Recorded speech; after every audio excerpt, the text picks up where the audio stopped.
Algérie, les 4 échecs du plan Gaïd Salah.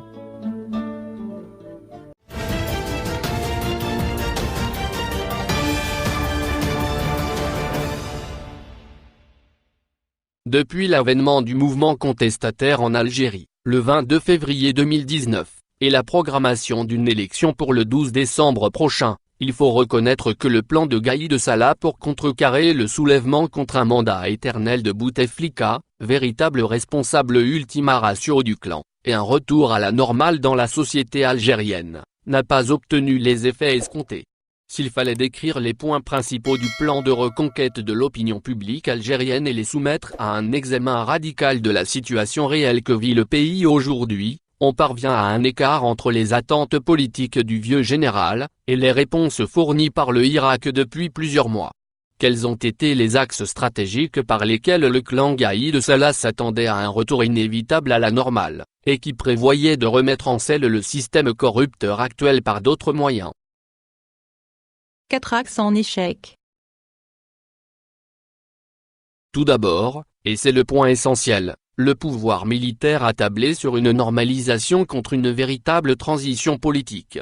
C'était l'axe stratégique majeur du clan Gaïd Salah, définissant un retour à la normale progressif des éléments les plus perturbateurs du Irak, en les ciblant en personne comme des intrus et des provocateurs dont la société algérienne en général n'était prétendument pas encore consciente. Gaïd Salah et ses conseillers ont tablé sur un phénomène d'usure dans le temps et d'essoufflement du mouvement contestataire comme étant inévitable. Il en fut complètement autrement car, depuis le 22 février, le Irak n'a jamais cessé de gagner en volume et en audience au point où, aujourd'hui, sa résonance est internationale autant que purement nationale. Première erreur grave d'appréciation du clan au pouvoir qui, à la veille des élections, se retrouve encore à devoir gérer un mouvement profond de revendications politiques qui ne se laisse pas affaiblir. Deuxième axe majeur du plan Gaïd Salah, la lutte contre la corruption et l'emprisonnement de personnes symboliques du clan Bouteflika à la veille des élections. Mais cet anesthésiant non plus n'a pas fonctionné pour plusieurs raisons évidentes. Tout d'abord, le peuple, n'ayant pas la mémoire courte, se souvient encore du soutien indéfectible de Gaïd Salah au 5e mandat de son mentor et de l'impossibilité logique de condamner des politiques de second rang ou des intermédiaires, sans que les deux personnages principaux du système politique ne soient inquiétés. Les Algériens ont vite compris la manœuvre et ne se sont pas laissés attendrir par la rhétorique de l'Aïssaba. L'échec est aujourd'hui total dans le domaine de la justice réparatrice à laquelle les Algériens ne font plus confiance. Troisième axe en échec du plan Gaïd Salah, l'intimidation et l'épreuve de force voilée par les services de sécurité. La multiplication d'arrestations ciblées, l'emprisonnement de jeunes contestataires et la condamnation à de sévères peines n'ont pas eu, non plus, l'effet attendu d'un étouffement du Irak. Nous observons aujourd'hui une détermination inébranlable des jeunes et des moins jeunes qui ne craignent plus de s'exprimer malgré la fermeture du jeu politique. Sur ce volet, l'échec est patent au vu de l'ampleur médiatique du Irak qui est parvenu à obtenir l'estime de l'opinion publique internationale contre les gouvernements occidentaux qui, dans leur attentisme prudent, l'avaient abandonné. Enfin, dernier axe stratégique en échec total, la kabylisation forcée du Irak.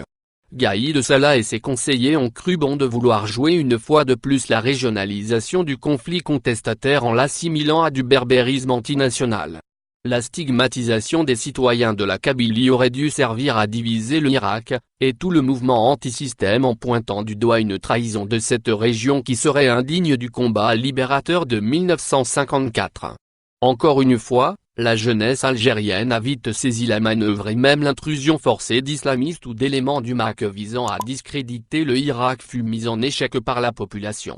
Le clan Gaïd Salah s'est vu opposer une fin de non-recevoir sur la kabylisation politico-médiatique forcée du Irak, surtout dans un contexte sensible et survolté, où toute la nation s'informait des liens de connivence avec les Émirats arabes unis du clan présidentiel, au détriment des intérêts nationaux. De quoi l'après-12 décembre sera-t-il fait? Il est évident que sur ces 4 axes, c'est le Irak qui a remporté une large et nette victoire. Une question essentielle nous vient donc à l'esprit, Qu'adviendra-t-il de ce mouvement après l'élection factice du 12 décembre?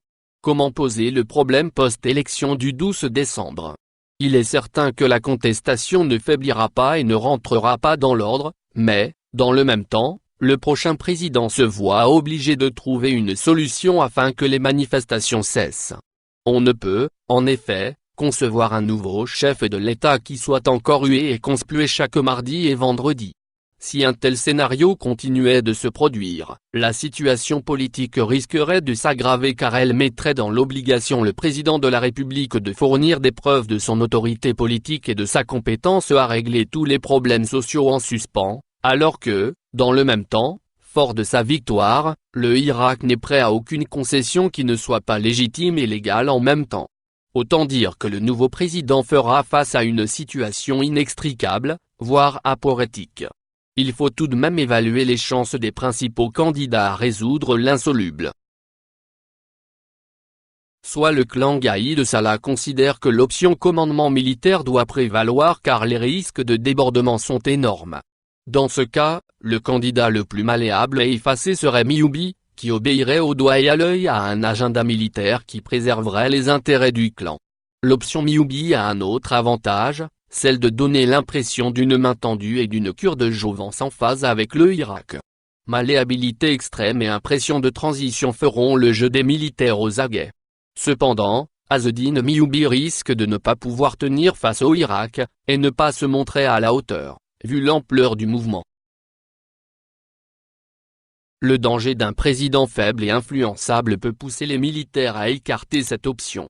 Soit que les militaires considèrent que la partie est désormais très volatile et que seul un resserrement sécuritaire du jeu politique à contre-courant du Irak peut sauver l'Algérie, contre une dernière tentative d'apaisement avec Miyoubi, alors, Tebboune, symbole des années Bouteflika, viendrait prendre le pouvoir.